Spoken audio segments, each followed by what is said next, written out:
achievements are present in our country.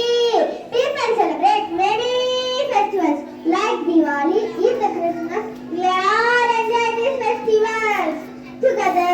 This teaches us to respect, love each other as young citizens and future leaders. It is our responsibility to uphold these values.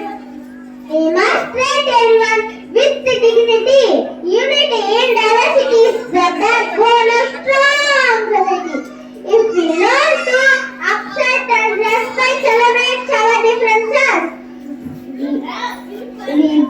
we can live here.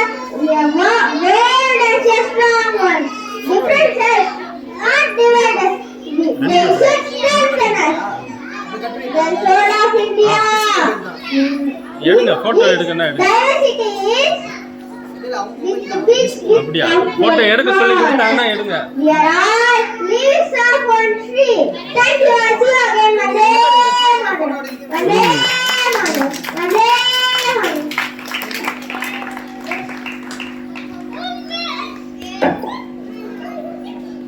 அவரை தொடர்ந்து பசுமையும் பாரம்பரியம் என்ற தலைப்பில் பேச வருகிறார் மிக சிறந்த மேடை பேச்சாளர் எங்கள் பள்ளியில் மிஞ்சு ஒன்றிய அளவில் பெருமையை தேடி தந்த எமது பள்ளி மாணவர் உமேஷ் அவர்களை கைத்தறி வரவேற்கும்படி கேட்டுக்கொள்கிறேன்.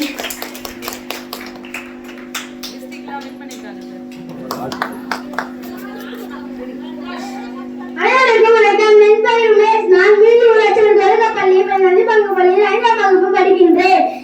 தூக்கி பள்ளியில் என்று பயிரும் பயன்தான் நாலு பக்கம் தனி நாயகன் பயிரான் திட்டுக்கும் தட்டமும் திக்கட்டும் பருவட்டும் முத்தமிழ் தாயிரம் கேட்கணும் வழக்கங்கள் எதற்கு செல்லும் நான் பேசுக எழுதிட பெருமை புதிட நடுவர் அவர்களே ஆசிரியர் பெருமக்களே வருகால தூண்களே எதிர்காலம் நீங்களே நம் எழுத்துக்கிற மாணவ செல்வங்களே ஆண்களே சான்றங்களே என்னை போன்றவர்களே வையகமே மாணகமே என்னை வளர்க்கும் தமிழகமே உங்கள் அனைவருக்கும் விருது நடக்க மாதட்டும் என்று சொல்லி என் தலைவர் கொண்டுகின்றேன். கடவுளுடைய பசுமையும் பாரம்பரியம் பேச்சிலும் கழிப்பாங்க மனித வாழ்க்கையில் ஆசிரியர்களை சுட்டி காட்டும் தத்துவமான சொற்கள். பசுமை என்பது நம் பாரம்பரியத்தின் ஒரு அங்கம். அதை பற்றி எழுதிக் கொள்வதன் கல்வியாக கருதுகிறேன். நம்முனர்கள் மலர்களை வழிபட்டார்கள். நொச்சி புதினா துளசி வேப்பம் அசமரம் வில்வமரம் கிளவெள்ளி கப்புவெள்ளி போன்ற பல்வேறு தாவரங்கள் அனைத்தும் நமது கலாச்சாரத்திலும் வேதியியலிலும் முக்கிய பங்கு வகிக்கின்றன. நம் தமிழகத்தில் காணப்படும் சித்தமற்ற ஆழமற்ற நமது பாரம்பரிய நம்மளை மறுக்க முடியுமா தோழர்களே?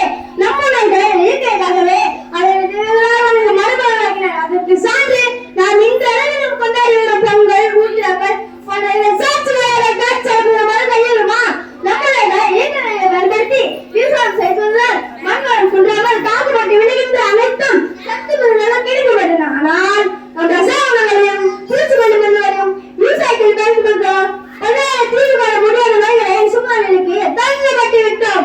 நான் ஆனால் அது பசுமையும் பாரம்பரியம் அதுதான் செய்ய வேண்டுமா? சிந்திங்கள் மாணவ செல்வங்களே, நம் வாழ்வின் அடிப்படையான பசுமை நம் அடையாளத்தின் அடிப்படை பாரம்பரியம். இவைகள் உலகம் உயிரில்லாத உடல் அது போல பாரம்பரியம் சமூகம் மரபு